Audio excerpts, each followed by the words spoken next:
Please help me welcome the 20th head coach of the Auburn Tigers, Coach Bryan Harsin.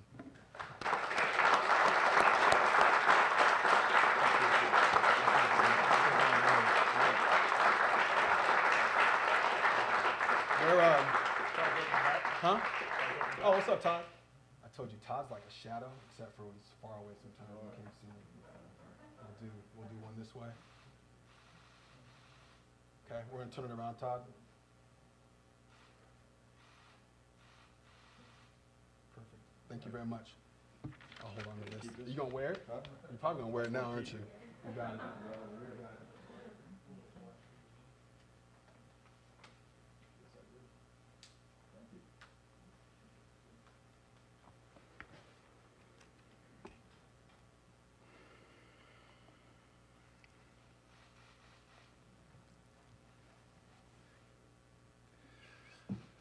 War Eagle.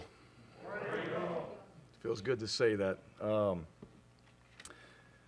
First of all, I know it is Christmas Eve, and I want to thank everybody for being here in this room, those of you on Zoom that are also following along, and I appreciate the support that you guys are showing today.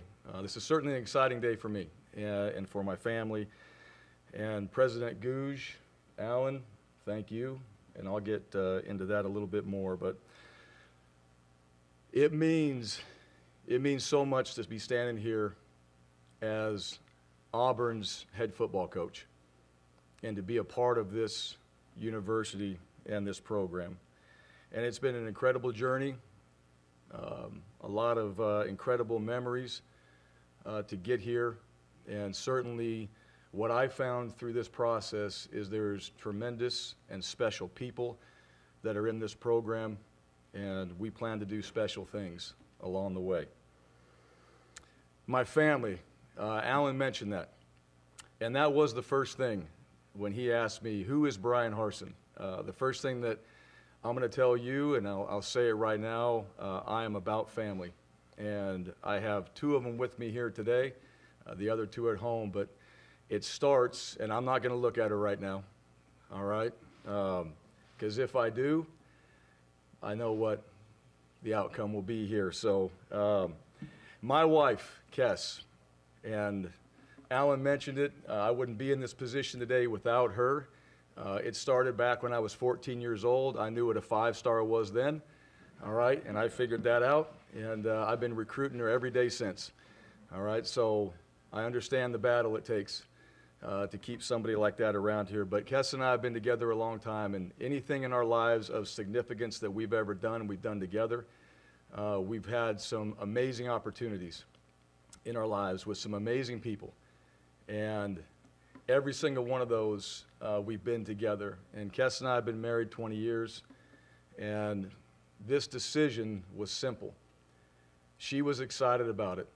She felt how this opportunity would fit our family, and as Alan mentioned, because of the Auburn family and because of what Auburn believes in, that is what we are about in the Harsin family. My two daughters that are not here, Devin at home and Dane that are watching online right now, and my son Davis, who you heard, he knows the school colors, the helmet style, and everything to know about the high school. It's 2 years old, and we'll get into that more a little bit later, but they have to make sacrifices too. This is something that Dad gets to do, and I've been fortunate in my career to have opportunities to be in some fantastic positions, no better than the one I'm in right now, and they have to make tremendous sacrifices for me to be able to do that. And so I recognize that.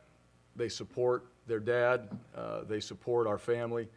And the reason why we're here is because they all gave the thumbs up, like you did, Quentin, and they said, we're going to Auburn, Dad. This is what we want to be a part of, and this is the opportunity that we as a family want to be a part of. So I just want them to know how much I appreciate them. My mom, Becky, my dad, Dale, my father-in-law, Rick, my mother-in-law, Laurie, all have made sacrifices for Kess and I to be in the position that we're in. I certainly remember living in the basement of my father-in-law's home while we were trying to make it, and them giving us an opportunity to live there and to be rent-free, I should say, and to eat their food and to try to figure out our lives. And we wouldn't be in this position without them as well. So I thank them for their support. Alan mentioned it, and I'm going to get to this here in just a minute, but he mentioned the story, the pool, I guess, right, and whatever was said there. And I'll tell you this right now. I'll tell you a story. When I had a chance to address our football team, I mentioned this story to them, and I told them you get one shot to make a first impression. And I really believe that. And so whatever that encounter was, and Alan and I had come together, and we were talking about who knows what, but I remember when this came up, and this opportunity came up, and I got a chance to read Alan's bio, and all of a sudden, boom, it hit me. Wow, there we are, right? 5 years ago, having a conversation, and long behold, look at where we are right now. So just for everybody and you young guys out there, and especially on our team, you get one shot to make a first impression, and it does matter. As far as Alan goes, I just appreciate his approach, and I'll talk more about that here in a minute, but I'm looking forward to building this program with Alan and bringing, all right, this identity of what he mentioned, but it is excellence, and it ties into our creed, and it is about the belief that we talk about here so much, which resonates with me, and to also do that in a consistent way where we can win championships and we can have a 4th-and-1 mentality every single day, because there are no days off when you're trying to operate like that. The committee, the search committee, you know, I don't know what, you know, everybody and how that whole thing worked, but I know this. I know that the NCAA might be changing some of these rules now as far as eligibility, and if we can get Quentin and Bo on the field for 2021, all right, especially now that I can see you, Quentin, all right, we're going to be in good shape. So I'm going to fight hard for that, all right? That might be the first thing. And to the Board of Trustees as well. I know how important a decision is to hire a head football coach, and I know that, and certainly in a pandemic and with so many things going on and so many other concerns right now, to come together and to be able to make a decision like they made. And I'll say this, what I believe a great decision, and I'm a part of that, obviously, but I appreciate their support, and I appreciate the efforts that they put in, and that does not go unnoticed. That plan for Auburn football, so Alan mentioned it, some of the things that we discussed. The plan, we'll get into the X's and O's, we'll get into the weeds a little bit later, and we'll have those conversations. That will obviously include coaches that we bring in, but it's really simple. We want to win championships, and we want to do it a certain way. We want to do it with class, we want to do it with integrity, and we want to do it with academic excellence. Because these guys are student athletes, and through this football program we will win, but we will do it the right way, and we will have guys here that truly enjoy the journey while they're with us. And I believe that's extremely important, and I feel like that's a part of their experience that they have here at Auburn University with us, and what I think and believe will help them to be even better football players, which we all want to see, but that comes along with them developing themselves as men. And what I told our team the other day, and I believe this, football is a developmental game, and so is life. So every single day, that is the mindset as we walk in here, and for our coaches, every player, every member of this football program, people that are going to be surrounding what we do, football is a developmental game. So is life. And I will do the best I can early on to make sure that that idea is cemented with everybody as they become a part of this program and get to know me better. But we will develop our players, and we will certainly do that every single day, all right? And with that 4th-and-1 mindset. All right, Boise State.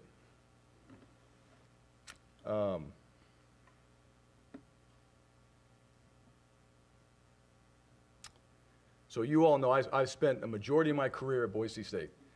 All right, I played there, I walked on there. I went through 4 head coaches when I was a player.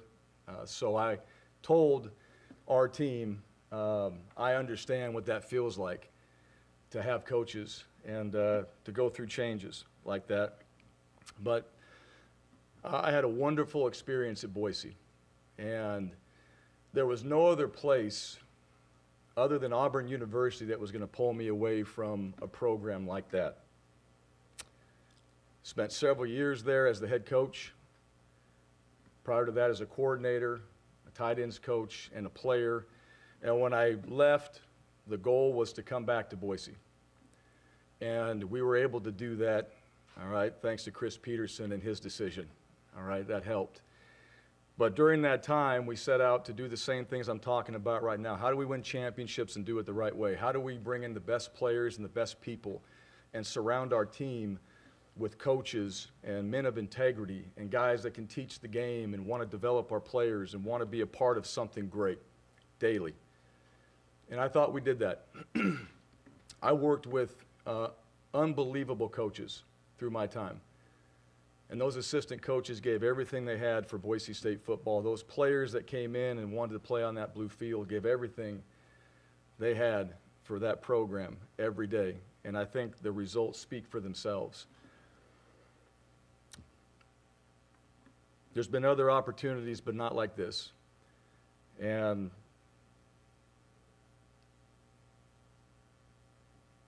the one thing those guys know, all right, I bleed blue. And always will. So it was unfortunate. You heard the news had broke about this opportunity, and one of the things with our players at Boise State that we had always prided ourselves on is we could have some real conversations in team meetings the night before a game, and we didn't always talk about football. We could talk about life, and that was part of that development piece. And I felt a major part of my responsibility was to make sure that these guys understood what that Bronco way was because of what it had done for me as a player. And obviously, if my experience hadn't been what it was, I wouldn't have stayed there and tried to start my coaching career in that program. And so news travels fast. Things got out, certainly not the way that I wanted our team to find out. But I got a lot of text messages from guys congratulating me. I think they know how much I love that program. I am an alum. They know that, and they know how much that I care for them. I got a chance to address them the next day and have a Zoom meeting and let every single one of them know that Boise State will be in good hands. That program will thrive. I will be a part of somehow, some way to support that and want to see the continuation of that program grow, develop, and be what we all know what it's capable of being. And I will support who the next head coach is. But those guys, I thought we left on good terms because they know that I'm going to be back around at some point, and they will always have my support. So I'll leave you with this. Once a Bronco, always a Bronco. The coaches I worked for, and I want to mention this too, I've had some incredible people in my life as a professional, starting with Dirk Cutter, Dan Hawkins, Chris Peterson, Mac Brown. I've had an incredible journey of being able to work with some amazing men that have invested in me. And that is the one thing I learned from every single one of them. It wasn't do your job, it was here, let me help you, and I will invest in you. And if you show the willingness to do the things I ask, then I think you have a chance of getting better. And Dan believed in me and gave me a shot. Chris believed in me and gave me a shot to be a coordinator. Mac believed in me and gave me a shot. And I can't thank them enough, and I want them to know how much I appreciate all they've done for me and my family. And they're great mentors and friends and great resources. All right, the program. So Auburn. All right, why Auburn? I think I mentioned that but there's just a few things here. Number one, when I spoke to Alan and I got a chance to speak with Quentin and General Burgess and President Gouge, it's the people. And to me, that's the most important thing.